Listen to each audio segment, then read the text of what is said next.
Les Sénégalais, vous êtes en feu, vous épatez le monde du football. Vous êtes où les gens qui n'arrêtaient pas de dire que cette CAN sera l'une des coupes d'Afrique les plus désastreuses de l'histoire? Je sais pas si vous voyez comment le stade est blindé, mais dites-vous que l'équipe sénégalaise a décidé de faire leur dernier entraînement avant d'atterrir au Maroc dans le grand stade de Dakar. Quelle équipe dans cette planète ne voudrait pas avoir un tel support? Je vous fais un petit rappel, ceci était le dernier entraînement de l'équipe sénégalaise au Sénégal et regardez comment le stade était rempli au max. Regardez cette ambiance aussi, hein. Il n'y avait plus de place, il n'y avait plus de chaises libres. Tous les billets de cet entraînement étaient vendus. Ils n'ont pas le temps, les joueurs sénégalais, hein. Direct après l'entraînement, il faut se mettre classe, il faut être prêt à arriver sur le territoire marocain. Costard blanc, pantalon blanc, petit logo du lion et évidemment la petite étoile au-dessus du logo. Ce qui est apaisant et confortable à voir, c'est que ces joueurs sénégalais arrivent avec optimisme. Non seulement la plupart de ces joueurs sont de fervents croyants musulmans, mais ils arrivent avec une certaine confiance en soi.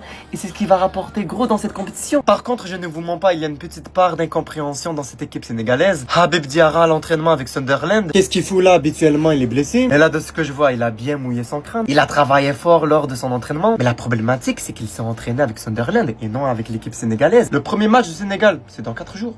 Qu'est-ce qu'il faut encore en Angleterre? Veut-il délaisser sa sélection, agir comme un traître? Faut m'expliquer en fait. Par ailleurs, nos frères nigériens eux aussi sont arrivés sur le sol marocain. Je vais pas vous mentir, ils ont ramené une sacrée belle tenue exceptionnelle avec eux. Une prédominance de la couleur verte dans leur camis.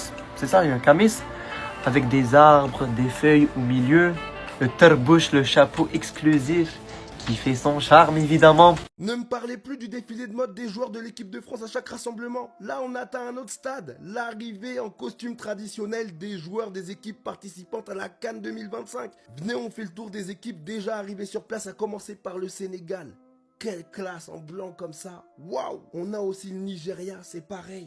J'aime trop cette harmonie, le vert comme ça, avec du vert encore plus vert par-dessus. On a même Lookman.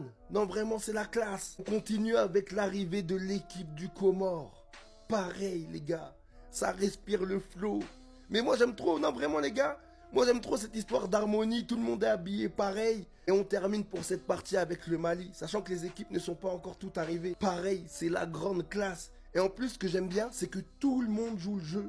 Regardez, hein, vous allez voir l'entraîneur, c'est pareil. Tout le monde joue le jeu, les gars. Même l'entraîneur, le sélectionneur. Et n'oubliez pas, la CAN, c'est déjà dimanche. Dimanche, soyez prêts, restez branchés. Moi, je suis hype de fou par cette CAN. Les gars, ça va être incroyable. La CAN n'a pas de buzz. Ceux qui disent ça, il vous faut quoi de plus? Dernier entraînement du Sénégal chez eux avant d'aller au rassemblement de la CAN 2025. Stade plein à craquer. Il n'y a pas un siège de libre.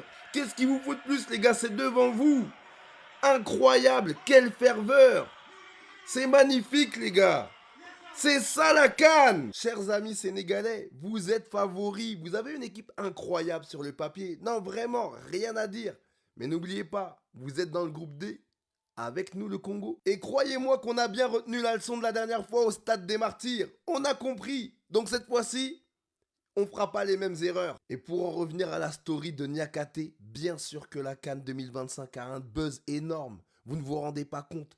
Tout un peuple comme ça, derrière un pays, derrière une nation, venir à l'entraînement, remplir le stade. Les gars, c'est la preuve ultime. Non, dites-moi, il n'y a pas, pour moi, en termes de preuve, ne parlez pas de oui, on dit nanana. C'est devant vous. Là, c'est, on le voit. Sérieusement, ça m'a vraiment fait plaisir aujourd'hui de voir tous ces supporters sortir pour donner de la force aux Lions et les accompagner pour aller prendre cette CAN. Et je pense que les joueurs ont été vraiment touchés par rapport à la mobilisation d'aujourd'hui. Ça se voit clairement dans leurs yeux, dans leur réaction avec la communion qu'il y a eu avec les supporters. Je pense qu'en Afrique, il n'y a pas une autre équipe qui a rassemblé plus de 50 000 supporters comme ça, venir juste dire au revoir à leurs joueurs. Et je pense que ça donne beaucoup de motivation et qu'ils vont s'en souvenir quand ils seront là-bas parce que ça leur donnera plus de force pour se battre, pour se donner à fond. Ça fait chaud au corps encore et encore et on est fiers de vous les gars.